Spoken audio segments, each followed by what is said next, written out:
wa ala alihi wa ashabihi wa ikhwani. Hadirin dan hadirat yang dirahmati Allah Subhanahu wa taala, kita lanjutkan terkait dengan fikih puasa. Pada pertemuan terakhir kita bahas tentang sahur dan pada saat ini kita akan bahas tentang buka puasa ya. Ada beberapa hal yang diperhatikan terkait dengan buka puasa. Yang pertama, berbuka puasa itu ketika matahari terbenam secara total ya. Jadi kalau seperti ini mataharinya masih ada, maka belum berbuka ya. Tapi dia hanya boleh berbuka ketika matahari sudah total tenggelam ya. Jadi kalau bulatannya masih ada, maka tidak boleh berbuka kecuali matahari sudah terbenam secara total. Dan sunnahnya adalah menyegerakan berbuka ya, menyegerakan berbuka, tidak menunda-nunda. Dan dalam bahasa Arab disebut dengan at-ta'jil, pakai ain, at-ta'jil ya. Dan ini sudah jadi istilah kita, ta'jilan ya. Ta'jilan, tapi kalau orang Indonesia pakai hamzah, ta'jil. Kalau ta'jil itu bahasa Arab artinya diakhirkan. Kalau pakai ain, disegerakan. Jadi yang benar, ta'jil. Kapan ta'jilan ya. Jadi ta'jil. Dalilnya bahwasanya Rasulullah SAW pernah bersafar, kemudian matahari tenggelam, maka Rasulullah SAW mengatakan, ya Bilal, inzil fajidah lana. Wahai Bilal, segera siapkan makanan buat berbuka. Maka waktu itu masih terang sekali, karena matahari baru saja tenggelam. Maka sebagian sahabat mengatakan, ya Rasulullah, inna alaika naharon. Ya Rasulullah, masih siang. Kata Rasulullah, inzil fajidah lana, siapkan makanan, kita berbuka. Ya. Para sahabat mengatakan, ya Rasulullah, nanti ya Rasulullah, masih asyams, masih kelihatan matahari, masih terang maksudnya. Akhirnya Rasulullah SAW tetap suruh berbuka, akhirnya mereka berbuka. Sampai sahabat berkata, seandainya ada seorang dari kami berdiri di atas onta, dia masih melihat bulatan apa? Matahari. Menunjukkan Rasulullah SAW sangat segera berbuka. Rasulullah SAW mengatakan, idza aqbala al-lailu min hahuna wa adbarun nahara min hahuna wa gharabatis syams wa qad aftara shaim. Jika malam telah gelap telah datang dan siang mulai sudah pergi, matahari tenggelam, maka telah berbuka orang-orang yang berbuka. Namun ketika berbuka, seorang berusaha untuk memastikan ya. Namun hendaknya memastikan matahari sudah tenggelam ya. Kita harus hati-hati karena hukum asal siang masih ada, hukum asal siang. Maka seorang tidak boleh berbuka kecuali dengan yakin. Dia yakin bagaimana caranya? Bisa dengan lihat langsung ya. Bisa juga dengan aplikasi yang dia yakini ya. Ya, intinya dia yakin. Kalau dia masih ragu maka jangan. Maka jangan ya. Seandainya dia misalnya dia sedang berada di tepi pantai, kemudian sambil menanti sunset ya, matahari tenggelam.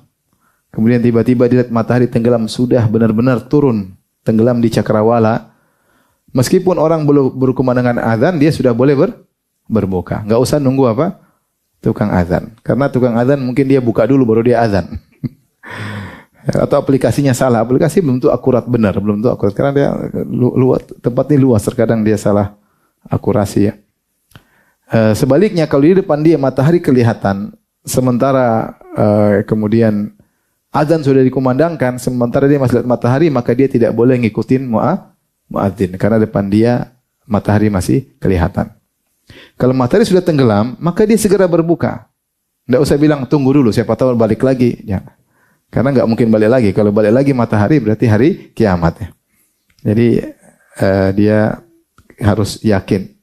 Yang berikutnya yang menjadi patokan adalah di mana posisi dia berada ya. Seandainya dia sedang berada di langit atau di atas, biasanya bukanya tertunda karena matahari masih kelihatan. Matahari masih kelihatan, berbeda dengan yang di bawah.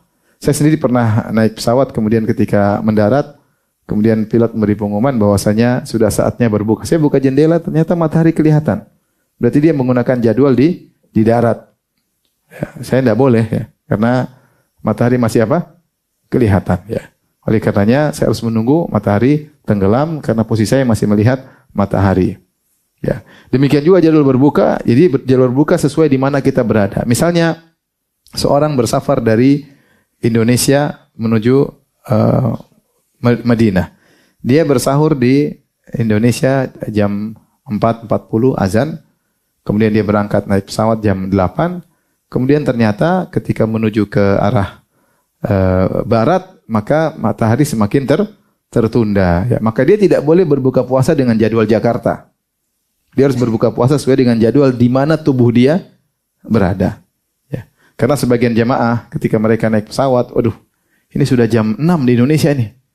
Padahal masih di atas apa? Pesawat. Sudah waktunya buka, waktu Jakarta dan sekitarnya. Sekitarnya Mas, bukan satu dunia, sekitarnya ya.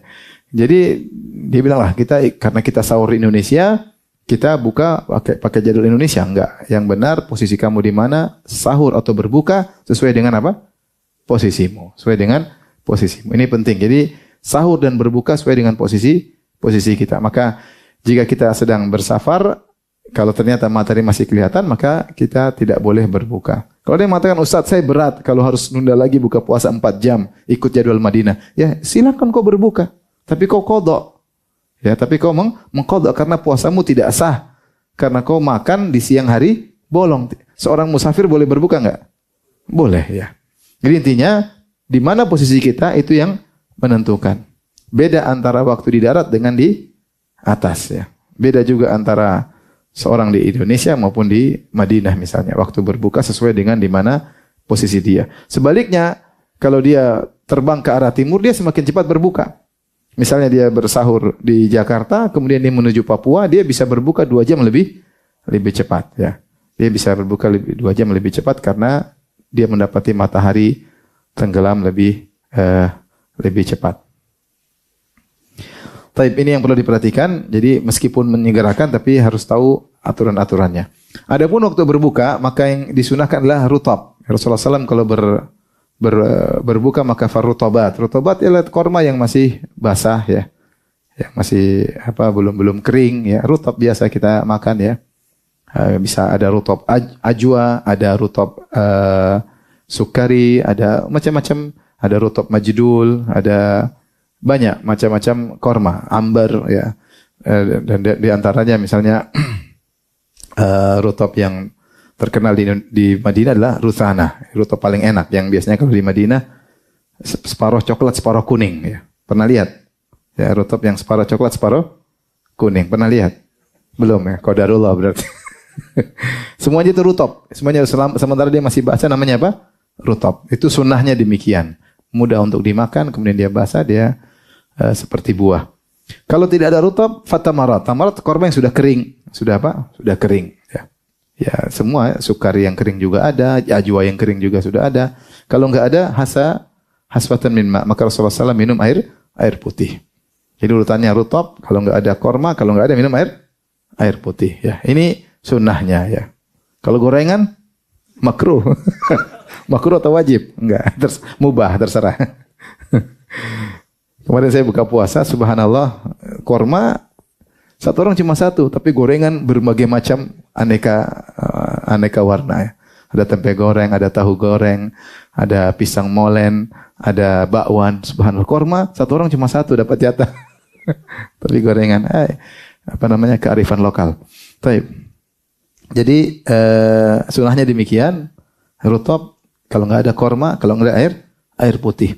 Nah, sebelum berbuka sekitar 10 menit, 5 menit ya, 10 menit atau 5 menit ya.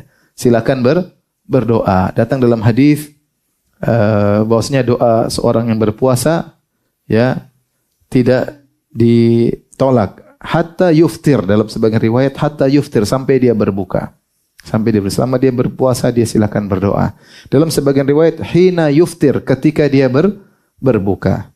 Dalam sebagian riwayat inda fitrihi, inda itu ketika, dan ini bisa kata Syekh Utsaimin rahimahullah bisa maksudnya menjelang berbuka atau setelah berbuka, karena kata inda ketika itu bisa mencakup sebelum maupun sesudah. Jadi intinya kita banyak berdoa menjelang berbuka. Ini sunnah yang banyak ditinggalkan oleh masyarakat. Hendaknya seorang sempatkan waktu meskipun 5 menit, meskipun 3 menit, angkat tangan berdoa kepada Allah, dan inilah di puncak-puncak doa mudah dikabulkan ya, di tatkala seorang yang berpuasa sedang di puncak-puncak hausnya, puncak dahaganya, puncak laparnya, lemahnya tubuhnya, kemudian dia mengadakan tangannya minta kepada Allah, Dan hamba yang seperti ini ya biasanya mudah dikabulkan doanya oleh Allah Subhanahu wa taala. Doanya bebas, doa apa saja. Tapi ketika mau makan, maka ada beberapa doa yang mungkin bisa dibaca. Datang dalam hadis riwayatnya dhaif, Allahumma laka sumtu wa bika amantu ala rabbika aftartu dan seterusnya.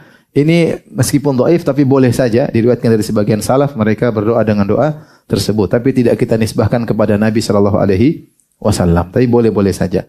Atau kita baca seperti dari doanya Abdullah bin Amr bin As radhiyallahu ta'ala anhuma.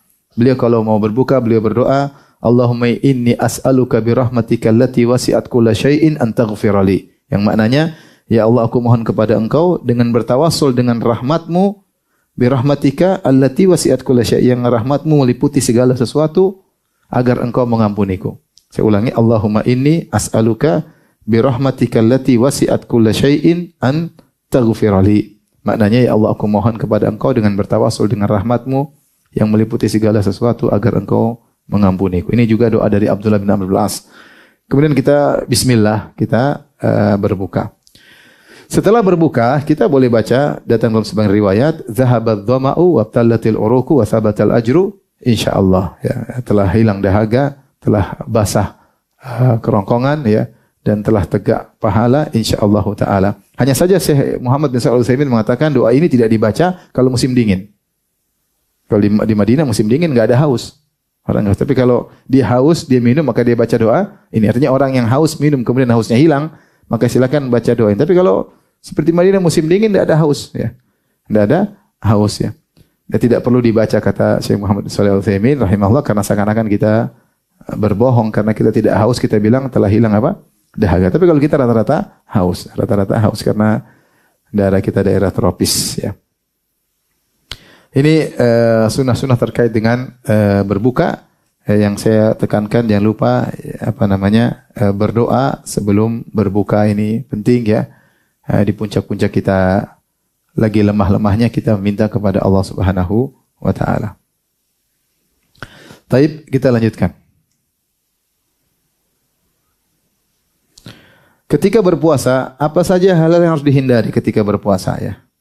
Ada pembatal-batal puasa ya, dan ada pengurang atau pembatal pahala puasa. Yang ketiga ada pada buruk yang bisa menghalangi kesempurnaan puasa. Bisa menghalangi kesempurnaan puasa. Pembatal-batal puasa, perhatikan ada beberapa. Yang pertama, jima. Ini yang paling parah. Jima di siang hari bulan Ramadan. Pertama, dia merupakan dosa besar ya. Yang kedua, dia harus bayar apa? Kafarah. Dia harus bayar kafarah. Ada seorang sahabat menjimai istrinya di siang hari bulan Ramadan. Maka kemudian dia datang kepada Nabi, dia berkata, ihtaraktu, ya Rasulullah, saya terbakar. Artinya dia merasa dosanya sangat parah. Dalam riwayat dia berkata, halaktu, saya telah binasa. Maka Rasulullah SAW bertanya, wa ma ahlakaka, apa yang buat engkau binasa? Kata dia, waqa'tu fi imra'ati fi nahari Ramadan. Saya menggauli istri saya di siang hari bulan Ramadan. Maka Rasulullah SAW mengatakan, kafarahnya apa? Fahal tastati'u an tu'tika raqabah? Apakah kau mampu untuk memerdekakan seorang budak? Kata dia, tidak bisa ya Rasulullah. Saya miskin, enggak punya budak untuk memerdekakan. Ketika dia tidak bisa membayar kafarah yang pertama, maka berpindah pada yang kedua. Ini yang pertama dia enggak bisa. Kemudian yang kedua, fahal tastati'u an tasuma syahrayn mutatabi'ain? Apakah kau mampu untuk berpuasa 2 bulan berturut-turut? Kata dia, tidak bisa ya Rasulullah. 1 bulan aja gagal, apalagi 2 bulan berturut-turut. 2 bulan berturut-turut maksudnya apa? Kalau ada bolong, harus ulang lagi dari awal. Seperti beli Pertamax. Harus ulang lagi dari apa? Dari nol. Atau Pertalite, sama aja ya. Ulang dari apa? Dari nol. Jadi, kalau dia gagal atau dia bolong di tengah-tengah, misalnya dia sudah puasa 1 bulan, kemudian dia puasa 50 hari. Ternyata hari 50 ke 1, dia tidak puasa. Batal tanpa ada uzur. Maka harus ulang lagi dari awal. Siapa yang mampu? Tapi kalau dia bolong karena ada uzur syar'i, seperti sakit, atau bersafar, ya, atau pas hari Idul Fitri, maka tidak jadi masalah. Kata dia, saya tidak mampu ya Rasulullah. Dan buktinya dia 1 bulan aja dia tidak mampu. Akhirnya dia menggauli istrinya di siang hari. Akhirnya tinggal pilihan yang ketiga. Fahal tastati'u an tut'ima sittina miskinan? Apakah kau mampu untuk memberi makan 60 fakir miskin? Saya tidak mampu. Dia miskin. Gimana mau kasih makan orang? Dia sendiri butuh makanan. Akhirnya tidak bisa bayar kafarah. Tidak lama kemudian ada orang bawa sedekah kepada Nabi 2 keranjang korma. Kemudian Rasulullah SAW kasih dia pemberian sedekah kepada orang tersebut. Kata Nabi, bayarlah kafarahmu, beri makan 60 fakir miskin dengan 2 keranjang korma ini. Kata dia, a'ala afqara minna ya Rasulullah. Apakah saya sedekahkan kepada orang yang lebih miskin dari saya Rasulullah? Demi Allah di Madinah saya yang paling miskin ya Rasulullah. Kata Rasulullah, sudah, beri makan kepada keluargamu. Maka dia pulang dengan gembira. Subhanallah, Rasulullah SAW tertawa ketika menyampaikan hadis ini. Karena orang ini datang ketakutan, melakukan dosa, kelaparan, tidak punya makanan, pulang bawa 2 keranjang korma. Tapi antum jangan ikut-ikutan ya. Jadi maksud saya, subhanallah, akhirnya dia bisa melakukan yang ketiga. Ini dalil bahwasanya kalau berhubungan dengan istri di siang hari bulan Ramadan, maka bukan cuma dosa besar, kedua dia harus membayar apa? Kafarah dengan urutan sebagaimana tadi telah kita jelaskan. Nah, yang jadi harus kita perhatikan, apa ini maksud dengan jima? Jima adalah intinya gampangannya jika kepala zakar, zakar kan ada kepalanya, ada batangnya. Nah, kepala zakar kalau sudah seluruhnya masuk ke dalam kemaluan, maka dikatakan jima. Tidak harus seluruh zakar, tapi kepalanya saja. Jika baru masuk 1/3, 2/3, maka tidak dikatakan apa? Jima. Rasulullah mengatakan, "Idzal taqal khitanani faqad wajabal ghuslu wa illam yunzil." Jika telah bertemu 2 tempat sunat, ya. Tempat sunat laki-laki adalah di kepala zakar, di situlah kulitnya dipotong. Kalau itu sudah masuk ke dalam kemaluan wanita, maka telah terjadi jima. Gampangannya kalau sudah terjadi penetrasi, maka sudah terjadi apa? Jima. Tetapi jika tidak terjadi jima, misalnya seorang suami menggoda istrinya, kemudian dia mendekatkan kemaluan ke kemaluan, tapi tidak terjadi, kepala zakarnya tidak tenggelam, maka kemudian dia ejakulasi, maka batal, tapi tidak bayar kafarah, karena bukan jima. Paham? Paham? Tidak ada siaran ulang. Saya menjelaskan dengan sangat berat. Tidak ada siaran ulang. Saya rasa paham ya, karena ini penjelasan 20 tahun ke atas ya, Anda paham. Baik, jadi itu maknanya jima. Kalau tidak terjadi jima, terjadi ejakulasi, maka puasa batal, tapi tidak bayar apa? Kafarah. Jika terjadi penetrasi, meskipun tidak ejakulasi, tetap dikatakan apa? Jima. Meskipun tidak terjadi ejakulasi, tetap dosa besar, puasanya batal, dan bayar apa? Kafarah. Taib yang kedua, di antara pembatal puasa al-istimna, mengeluarkan air mani dengan sengaja, ya. Dengan cara halal atau dengan cara haram. Cara halal misalnya dengan istrinya yang melakukannya untuk dia, dengan cara haram jika dia melakukan sendiri, maka ini batalkan puasanya dan dia dosa, hanya saja tidak bayar kafarah karena bukan jima. Paham? Tidak ada siaran ulang. Terus. Yang ketiga, makan dan minum. Makan dan minum, ini juga membatalkan puasa jelas ya.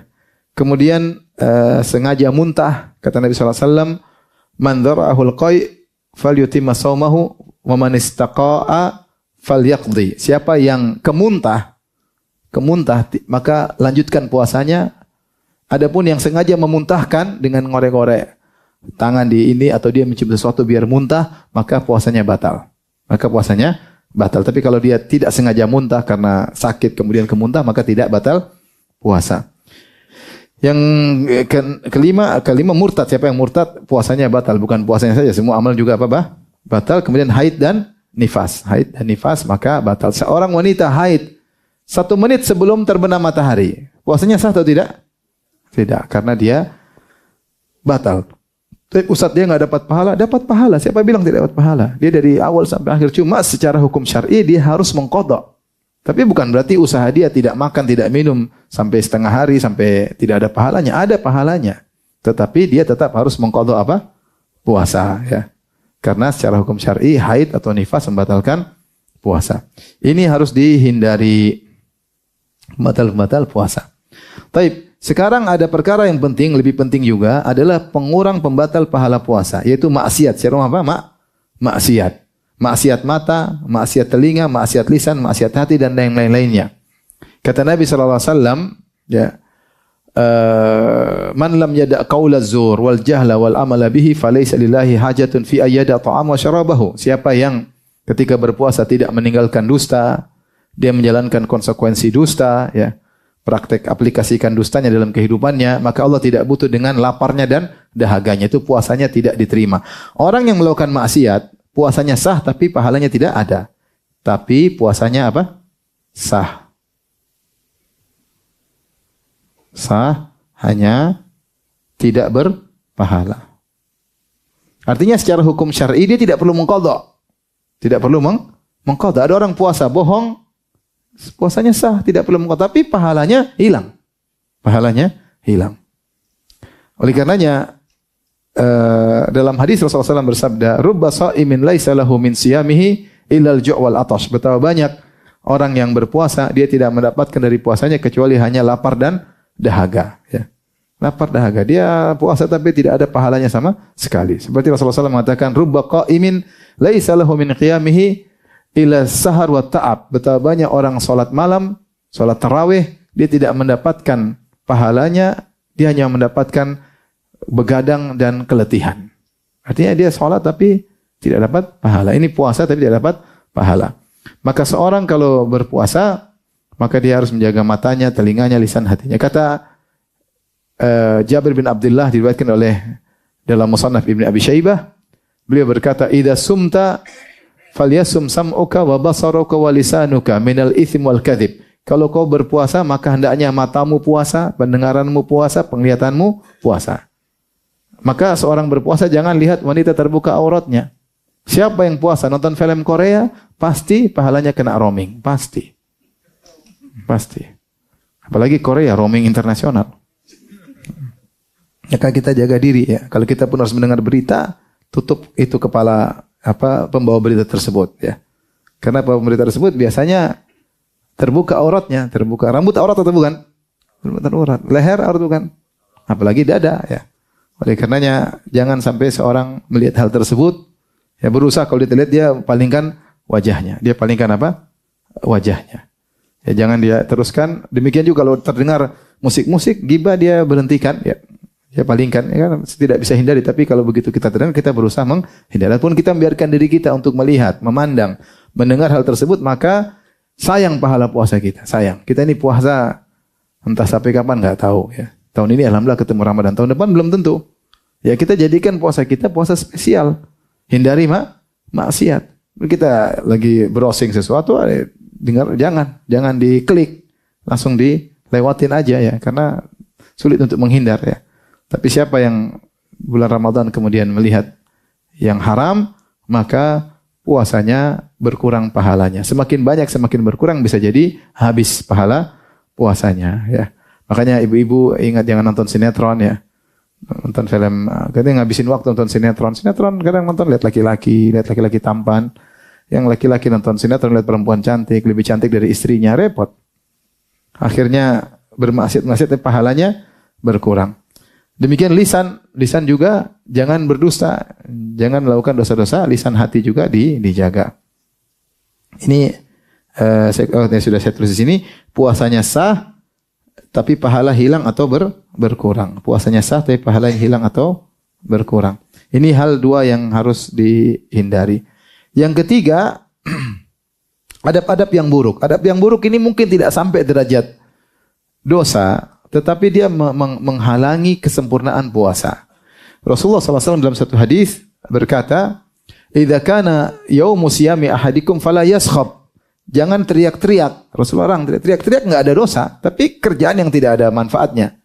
Kalau tidak ada hal yang membuat kita harus teriak, ngapain kita teriak-teriak, ya? Maka di sini Rasulullah mengajarkan ketika sedang puasa jangan teriak-teriak. Fala yaskhab wala yarfas, kata-kata kotor. Kemudian kata-kata kotor, ya. Kemudian wala yajhal, jangan melakukan kebodohan. Apa itu kebodohan? Hal-hal yang tidak pantas untuk atas konsekuensi orang berilmu. Orang udah ngaji nggak pantas seperti itu. Hindari, ya. Hindari melakukan hal yang merupakan kebodohan yang tidak sesuai dengan konsekuensi orang udah ngaji, harusnya nggak seperti itu. Ini terkait dengan adab. Mungkin tidak sampai derajat dosa, tetapi mengurangi kesempurnaan apa? Puasa, ya. Maka seorang berusaha mengkonsekuensikan, orang memanfaatkan waktunya sehingga dia tidak melakukan hal yang bodoh, yang tidak ada faedahnya ketika sedang berpuasa. Kemudian jangan membalas caci maki orang. Rasulullah mengatakan wa in sabbahu ahadun aw qatalahu falyakul ini imru'un shaim. Kalau ada orang mencaci maki dia, maka jangan dia balas. Dia bilang saya sedang puasa. Padahal membalas cacian orang hukumnya boleh. Hukumnya boleh jika setimpal. Kata Allah, wa jazaa'u sayyi'atin sayyi'atun mithluha. Orang balas keburukan semisalnya. Ada orang bilang kamu kampret juga. Kamu anjing juga, kamu babi juga, kamu tikus juga. Ini enggak ada masalah, enggak dosa. Yang penting dibalas dengan apa? Setimpal. Kalau lebih baru enggak boleh. Kamu anjing rabies. Ini enggak boleh. Karena apa? Berlebihan, enggak boleh. Tetapi meskipun boleh, jangan dilakukan. Membalas caci maki orang meski setimpal, dihindari. Ini adab. Dia tidak susah tapi mengurangi apa? Mengurangi kesempurnaan apa? Puasa. Orang masuk di dunia maya kemudian orang ini maki dia balas maki, ngapain? Kita sedang berpuasa. Makanya kata Jabir bin Abdullah, "Falyakun alaihi al-waqar." Hendaknya dia tenang ya ketika sedang berpuasa, tidak teriak-teriak, tidak melakukan hal yang bodoh-bodoh, yaitu berwibawa ketika sedang berpuasa. Wala taj'al yauma siyamika wa yauma fitrika sawaan. Kata Jabir bin Abdullah, jangan kau jadikan hari ketika berpuasa dengan hari tidak berpuasa sama saja. Harus ada beda. Ini bulan Ramadan bukan hari-hari biasa. Tidak boleh sama seperti hari-hari biasanya. Ketika seorang sedang berpuasa, dia dalam kondisi yang sangat prima di hadapan Allah, kondisi yang luar biasa, maka jangan dia menodai kesucian Ramadannya dengan melakukan maksiat atau juga melakukan hal yang mengurangi adab, yang tidak beradab. Maka seorang agar puasa yang sempurna, dia hindari 3 perkara ini. Satu, pembatal puasa. Yang kedua, pembatal atau pengurang pahala apa? Puasa. Yang ketiga, penghalang kesempurnaan apa? Puasa. Terkait dengan adab-adab. Bukan dosa, tapi bisa mengurangi kesempurnaan puasa. Paham sampai sini? Baik, kita lanjut.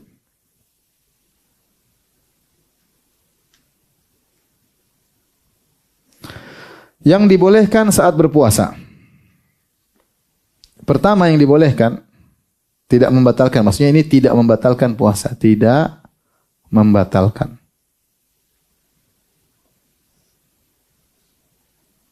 Yang pertama, jima dalam kondisi lupa sedang puasa. Kalau orang jima lupa, aman. Lanjut aja.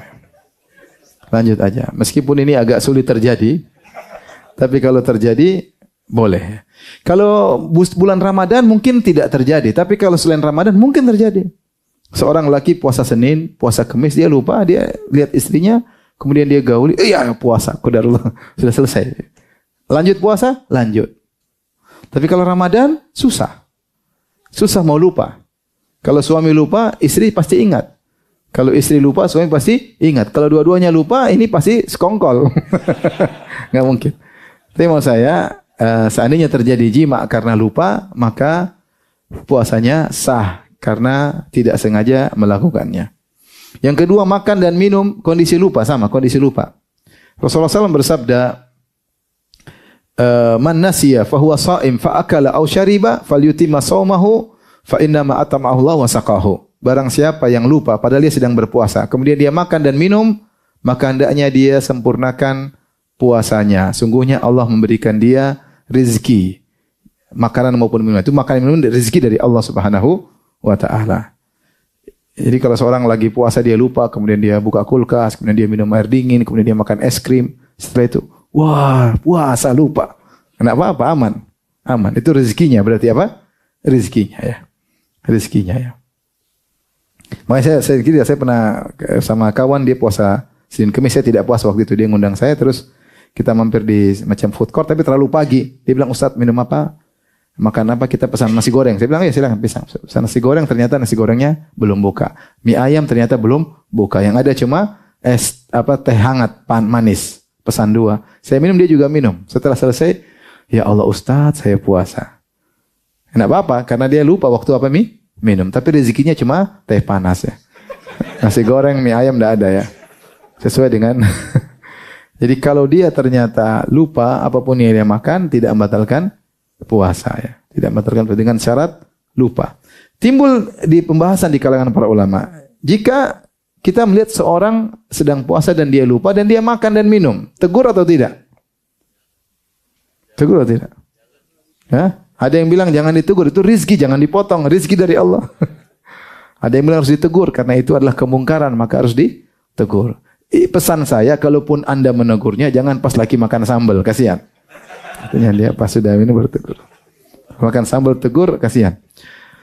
Jadi makan dan minum lupa, ada hadisnya secara khusus tidak membatalkan puasa, dan jima dikiaskan kepada hal ini, dikiaskan.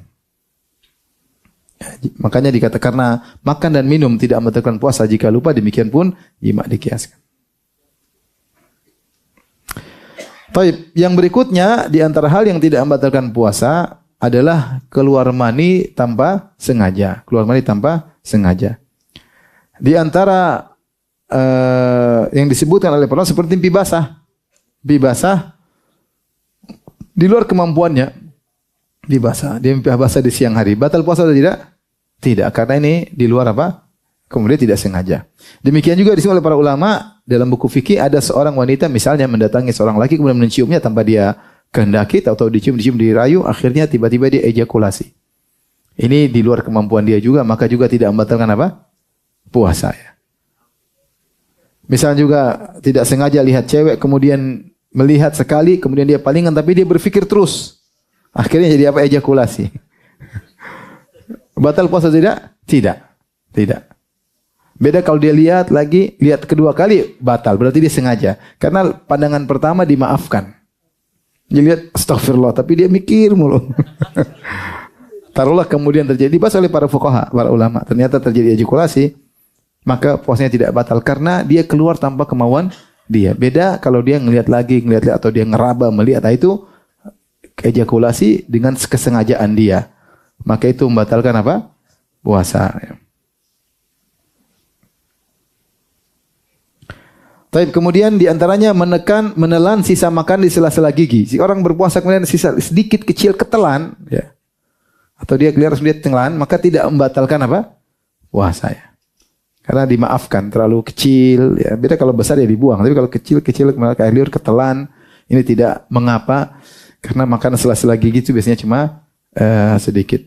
Kemudian juga tidak membatalkan puasa muntah tidak sengaja. Tadi hadisnya ada man dzara'ahul qai' falyutimma shaumahu wa man istaqa'a falyaqdi. Siapa yang terdominasi oleh muntah sehingga dia muntah tanpa sengaja, maka hendaknya dia lanjutkan puasanya.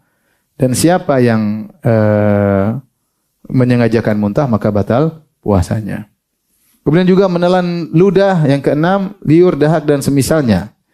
Ini kalau sekedar di sini maka tidak jadi masalah. Jadi khilaf ulama jika dikumpulkan ludahnya, dia kumpulkan, sudah terkumpul kemudian dia telan lagi.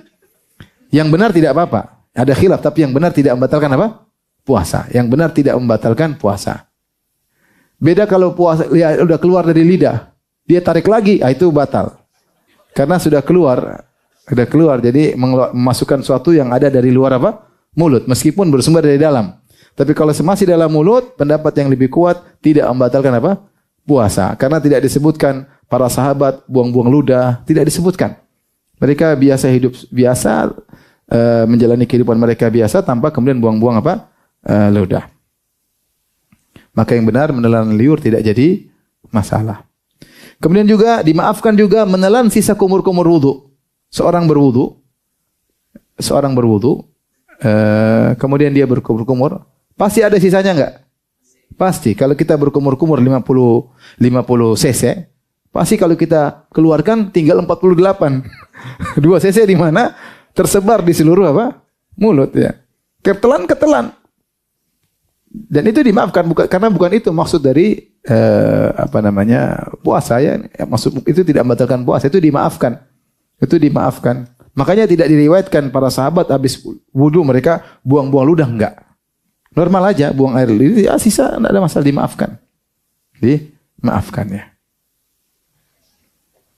Kemudian juga di antara yang tidak mengapa sisa rasa siwak. Siwak itu berasa enggak? Rasa mentol, rasa mint, apalagi siwak di Madinah ya. Kalau Nabi dulu bersiwak dengan kayu arok, tentu ada rasanya, makanya seger ya. Seger itu pasti ada bahan kimianya. Tapi tidak diriwayatkan bahwasanya para sahabat kalau bersiwak kemudian mereka buang-buang ludah, enggak. Siwak ada dua kondisi. Kondisi pertama, sepakat ulama dianjurkan sebelum zuhur. Jadi orang kalau puasa, dia sunnah, dianjurkan atau sunnah, sebelum zuhur boleh bersiwak ketika berpuasa, bersiwak. Yang penting sebelum apa? Zuhur. Karena kita tahu di antara sunnah yang disukai oleh Nabi adalah bersiwak. Hanya saja para ulama khilaf ketika setelah zuhur. Apakah disunnahkan atau makruh? Tidak sampai haram, sunnah atau makruh. Khilaf di kalangan para ulama. Yang mengatakan makruh, kata mereka karena setelah zuhur kita biarin mulut bau, jangan dihilangkan. Rasulullah bersabda, la khalufu famis shaim atyabu indallahi min rihil misk. Sungguhnya aroma bau mulut seorang yang berpuasa lebih disukai oleh Allah daripada bau minyak kasturi, aroma minyak kasturi. Makanya kalau setelah zuhur biarin aja mulut ada aroma, biarin aja karena itu dicintai oleh Allah Subhanahu wa taala ya. Ini pendapat. Pendapat yang lebih kuat mereka mengatakan sunnah ya, sunnah.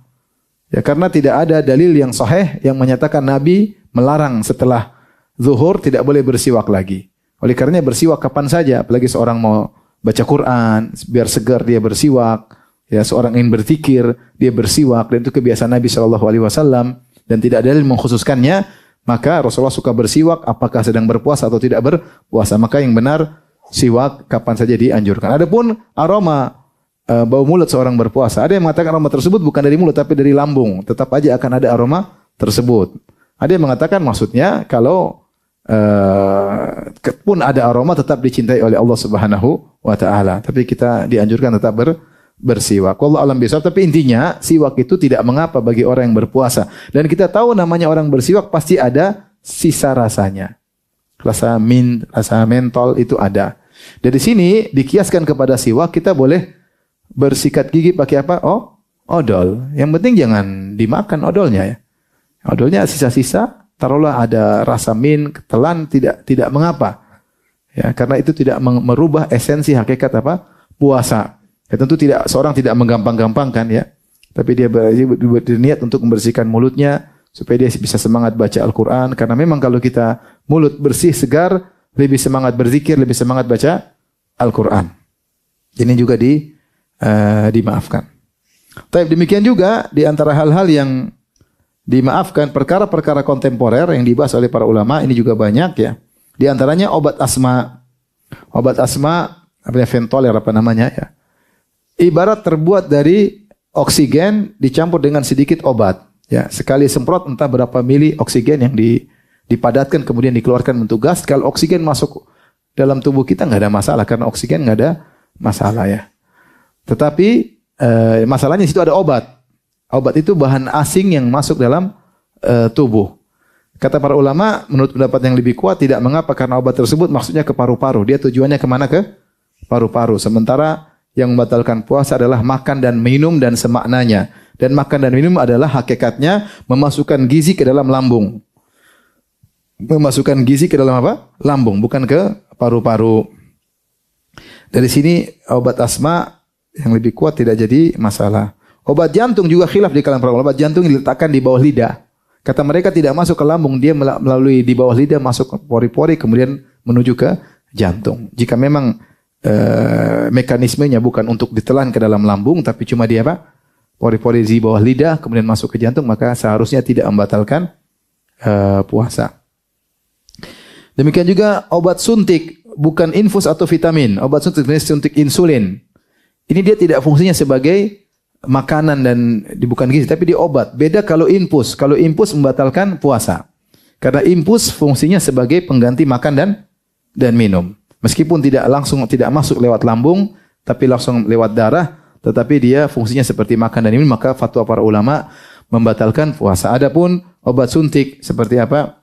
Seperti insulin, terus apa? Vaksin,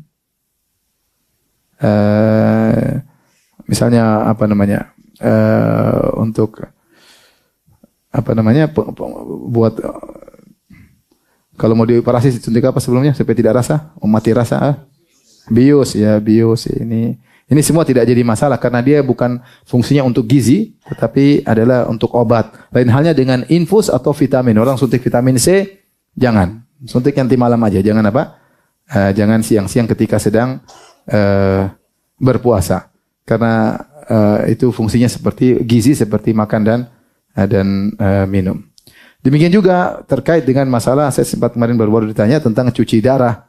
Cuci darah, kalau cuci darah sekedar dicuci saja, dibersihkan darah tersebut, dimasukkan lagi, maka tidak jadi masalah. Tapi yang jadi masalah ketika ditambahkan dengan gizi-gizi yang lain, kemudian dimasukkan lagi dalam tubuh seorang, maka batal. Maka apa?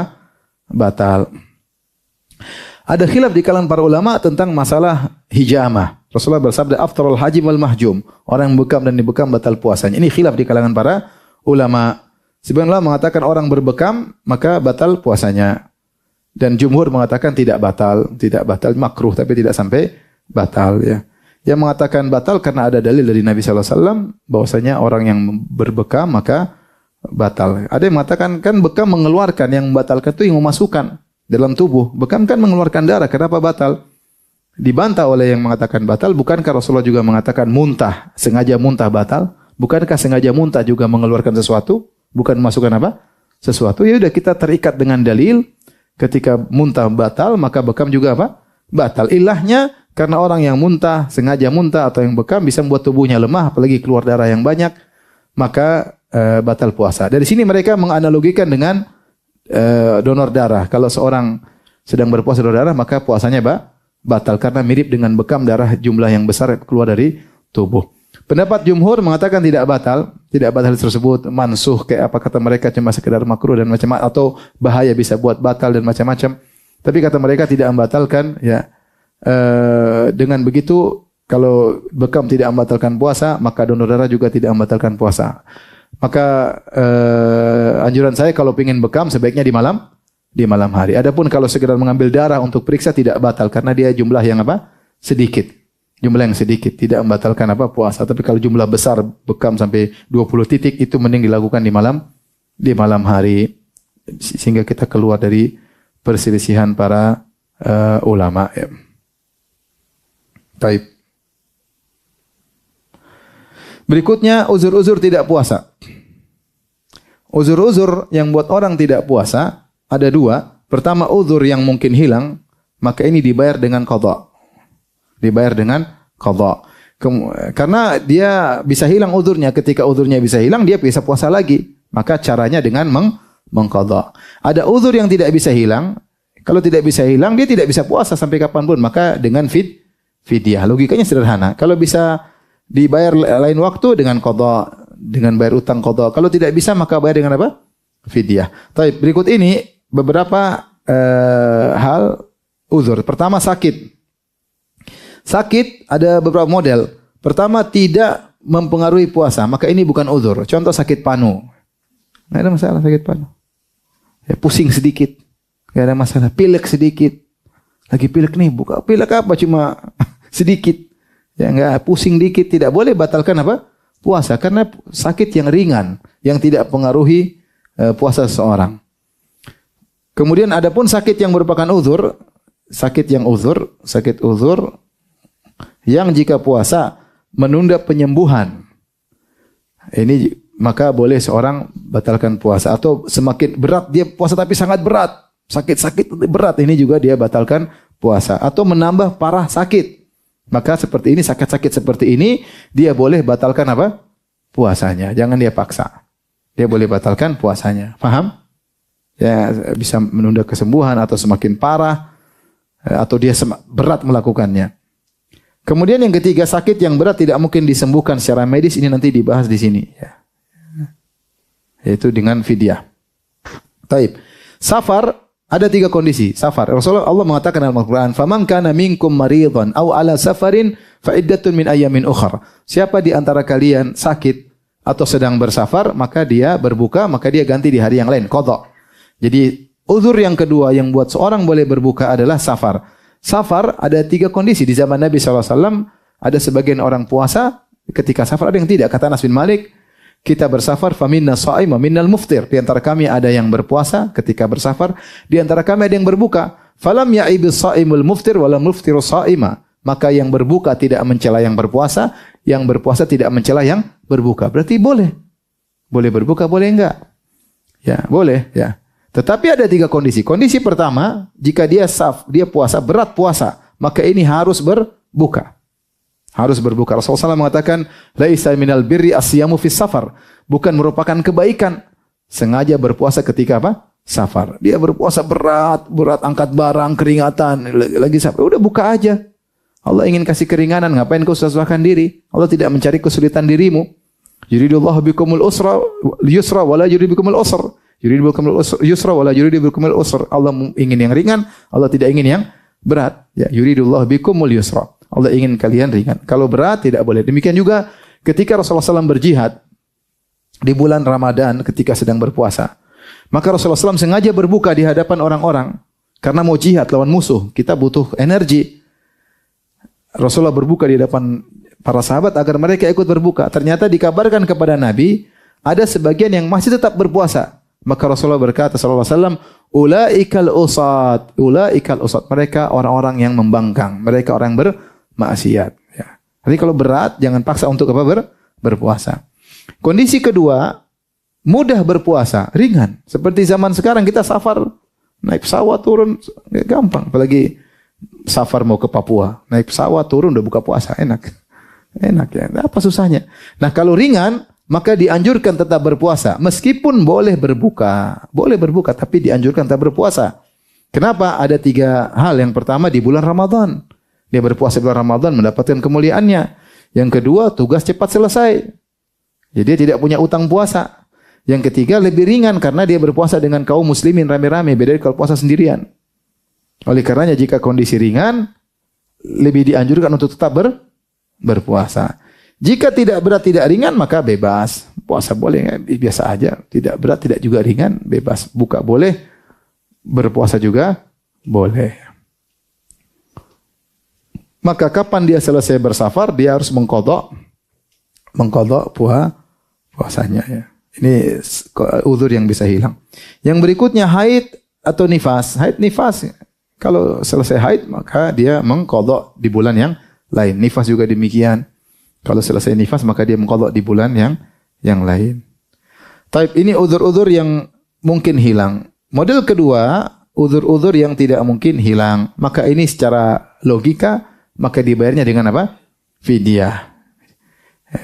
Wa 'alal ladzina yutiqunahu fidyatun ta'amu miskin. Ayat ini kemudian di akhirnya diberikan untuk orang tua yang berat untuk berpuasa, mereka hendaknya bayar fidyah. 2 uzur, pertama orang tua yang sulit berpuasa, bukan tidak mampu tapi sulit. Kalau dia paksa juga bisa tapi sulit. Tertati-tati, terpapah-papah, setengah mati, sampai kehausan, dahaga, ini enggak begitu. Ya sudah, enggak usah puasa. Dipaksa bisa tapi dia setengah mati. Ya, kesehatannya mungkin bisa semakin menurun. Maka seperti ini wa 'alal ladzina yutiqunahu, dalam bagian qiraat wa 'alal ladzina yutawwiqunahu. Intinya bayar apa? Fidyah. Karena uzur ini enggak bisa hilang, enggak mungkin muda lagi. Kalau muda lagi ya puasa lagi. Nanti qadanya pas muda, ya enggak bisa. Orang tua terus, enggak mungkin apa muda lagi. Yang kedua disebut dengan sakit secara medis tidak bisa sembuh, sakit menahun. Sakit berat seperti ginjal, ya, mungkin kanker ini yang secara medis sulit untuk disembuhkan bertahun-tahun. Maka seperti ini jangan dipaksa puasa, tapi suruh bayar apa? Fidyah. Taruhlah jika kemudian dia sembuh, jika ternyata sembuh di kemudian hari, maka tidak perlu qadha. Tidak perlu apa? Qadha. Misalnya dia punya penyakit ginjal selama 7 tahun, 10 tahun. Selalu cuci darah sehingga dia tidak bisa puasa. Ya sudah, ternyata 10 tahun kemudian dia sembuh, tidak perlu qadha. Karena selama ini dia sudah bayar apa? Fidyah. Sama orang kena asam lambung. Kalau tahan lapar pasti kena asam lambung. Ada orang seperti itu, bertahun-tahun tidak bisa puasa. Suatu hari setelah 7 tahun ternyata dia sembuh, asam lambungnya udah hilang. Jadi enggak perlu mengqadha karena dia sudah bayar apa? Fidyah. Karena ketika dia bayar fidyah sesuai dengan aturan. Paham? Yang ketiga ini yang jadi perdebatan khilaf yang antara yang anak yang pertama atau yang kedua, hamil atau menyusui. Tapi ini sudah kita lanjutkan. Hamil atau menyusui ada khilaf di kalangan para ulama. Ada khilaf. Khilaf ini disampaikan di antara, jadi banyak buku fikih juga banyak. Di antara disebutkan oleh Ibnul Munzir, ya, kemudian dalam kitab Ibnu Katsir juga disebutkan dalam tafsirnya ya. Ada beberapa pendapat. Yang pertama, orang yang hamil dan menyusui itu uzur yang bisa hilang atau tidak secara logika. Bisa hilang atau tidak? Bisa. Orang nggak mungkin hamil terus. Nggak mungkin menyusui apa? Terus. Dia hamil kadang berhenti hamilnya, menyusui kadang berhenti juga menyusuinya. Yang jadi perhatian ya, pertama, jika mampu puasa wajib puasa. Hamil menyusui jika mampu puasa tanpa mudarat maka wajib puasa. Tapi tidak semua ya. Dia harus konsultasi sama dokter. Mungkin dia mampu tapi ternyata anaknya yang tidak, janinnya yang tidak mampu. Mungkin dia mampu ternyata anaknya yang kelaparan karena dia berpuasa, air susunya menjadi sedikit. Maka jangan sampai dia mendolimi anaknya atau mendolimi janinnya. Tapi intinya kalau dia mampu tanpa ada kemudaratan, dia wajib untuk berpuasa. Taib. Jika dia tidak mampu, maka khilaf. Jika tidak mampu,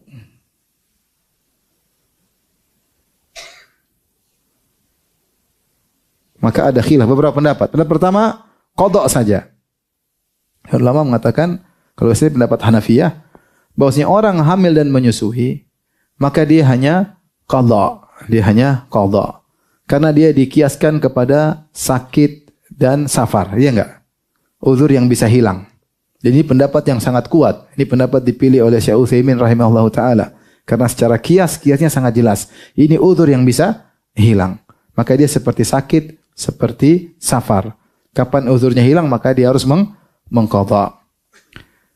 Pendapat yang kedua, ya, atau pendapat yang keempat, ini pendapat paling enak. Tidak usah qadha, tidak usah fidyah. Mantap. Tidak usah qadha, tidak usah apa? Fidyah ya. Pendapat yang lain diperinci. Jika khawatir atas dirinya, qadha. Dia yang tidak bisa puasa. Ibu hamil tersebut tidak, dia lemah. Ibu menyusui tadi lemah. Maka qadha saja. Tapi kalau dikhawatirkan bayinya atau janinnya, maka qadha dan apa? Fidyah. Ini pendapat. Menggabungkan antara qadha dan fidyah jika yang dikhawatirkan adalah apa? Janinnya.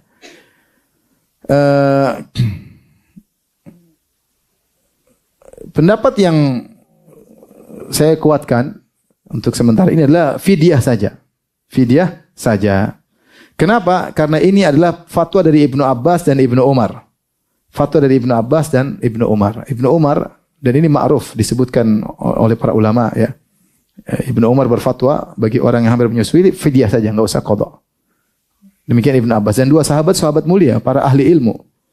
Dan ini disebutkan qaulus sahabi, perkataan atau fatwa sahabat. Kemudian yang berikutnya, tidak dikenal sahabat lain menyelisihi. Tidak ada disebutkan fatwa lain dari sahabat. Pendapat-pendapat lain dinisbahkan bukan sahabat, tapi kepada setelah zaman apa? Sahabat. Yang dinisbahkan sahabat, pendapat fidyah saja. Namun tidak dikatakan inilah ijma' sukuti, karena pendapat ini tidak dikatakan masyhur di kalangan sahabat. Tapi intinya, ini pendapat sebagian sahabat. Dan tidak dikenal sahabat lain menyelisih, makanya saya berpegang dengan pendapat ini. Dan kita disuruh untuk mengikuti para salaf, para sahabat. Mereka lebih mengerti tentang agama. Sehingga mereka berfatwa bahwasanya wanita hamil atau menyusui jika tidak berpuasa karena uzur, maka cuma bayar apa? Fidyah, tidak perlu qadha. Kemudian yang berikutnya, kondisi ini mirip dengan uzur yang berkepanjangan. Kondisi ini mirip dengan uzur yang berkepanjangan. Ya, seperti sakit yang berkepanjangan. Bukankah ada wanita, coba ada seorang wanita hamil, dia enggak kuat apa? Puasa. Hamil anak pertama. Setelah itu dia menyusui 2 tahun. Tidak, berarti sudah berapa tahun tidak puasa? 3. Ternyata tahun keempat hamil lagi. Anak kedua. Suaminya produktif ya. Kemudian tahun puasa menyusui berapa tahun lagi? 2 tahun. Sudah berapa tahun? 6 tahun. Anak ketiga tahun ke-7 hamil lagi. Subhanallah. Puasa berapa tahun lagi? 2 tahun. Sudah 9. Anak keempat hamil lagi. 12 tahun dia tidak puasa. Ini sulit kita mau suruh dia untuk qadha selama 12 tahun, 12 kali 30 hari, terlalu banyak. Ya, maka ini suami-suami produktif luar biasa. Oleh karenanya tidak saya lebih cenderung kepada pendapat Ibnu Abbas dan Ibnu Umar. Kemudian juga ini dikiaskan dengan orang tua yang sulit puasa. Allah berfirman, wa 'alal ladzina yutiquna fidyatun ta'am miskin, sebagian qiraah Ibnu Abbas membaca wa 'alal ladzina yutawwiqunahu, yaitu sebagai atas orang yang berat melakukannya bayar fidyah. Maksudnya orang tua itu kalau dia paksa dia bisa puasa tapi berat. Sama wanita hamil kalau dia paksa dia bisa puasa tapi berat. Maka dari sini ada kesamaan. Sebagaimana orang tua bayar fidyah, wanita hamil mesti juga bayar apa? Fidyah. Dan ada hadis Rasulullah SAW bersabda, "Innallaha wada'a anil musafir syatrus salat wa anil hamil wal murdi as-siyam." Artinya Allah memaafkan, mengangkat dari orang musafir setengah salat. Orang musafir salat zuhur berapa rakaat? 2 rakaat. Paham ya? Bukan 4. Allah angkat berapa setengahnya. Tapi ketika dia pulang ke rumah, dia qada yang duanya karena sudah diangkat. Kemudian Nabi berkata, wa anil hamil wal murdi asyam, dan Allah mengangkat dari orang hamil dan menyusui puasa. Berarti diangkat, selesai. Katanya kalau sudah tidak hamil lagi bukan harus mengqada lagi. Sebagaimana orang musafir ketika sudah pulang kampung tidak perlu mengqada 2 tadi. Karena sudah diangkat oleh Allah. Ini termasuk hadis yang cukup kuat yang mengatakan bahwasanya wanita hamil dan menyusui tidak perlu mengqada, hanya cukup bayar fidyah. Baik, Ustaz, bagaimana orang pekerjaan yang berat sehingga tidak mau berpuasa? Maka kalau bisa cari pekerjaan lain, maka dia cari kerjaan yang lain. Ya. Kalau bisa cuti, maka wajib apa? Cuti. Kalau tidak mampu, dia harus kerja. Ya, seperti dia kerja harus menjaga tempat yang panas, maka dia berusaha puasa. Kalau dia ternyata merasa sulit, dia boleh berbuka karena uzur. Karena uzur, mungkin dia tugasnya bakar roti, panas-panas terus. Ya dia berusaha dulu, mampu nggak? Cuti nggak bisa. Utang banyak ditagih orang. Terpaksa dia kerja karena menafkahi anak istrinya. Kalau ternyata dia tidak kuat, dia harus di depan tempat kerja yang panas, kerja berat, maka dia batal, maka tidak mengapa. Tapi dia harus berusaha untuk puasa dulu. Siapa tahu kuat di sebagian hari. Kalau sudah tidak mampu, maka dia berbuka. Wallahu alam bishawab. Baik, mungkin sampai di sini kajian kita ya. Wallahu ta'ala alam bishawab ya. Kalau ada yang bertanya saya persilakan.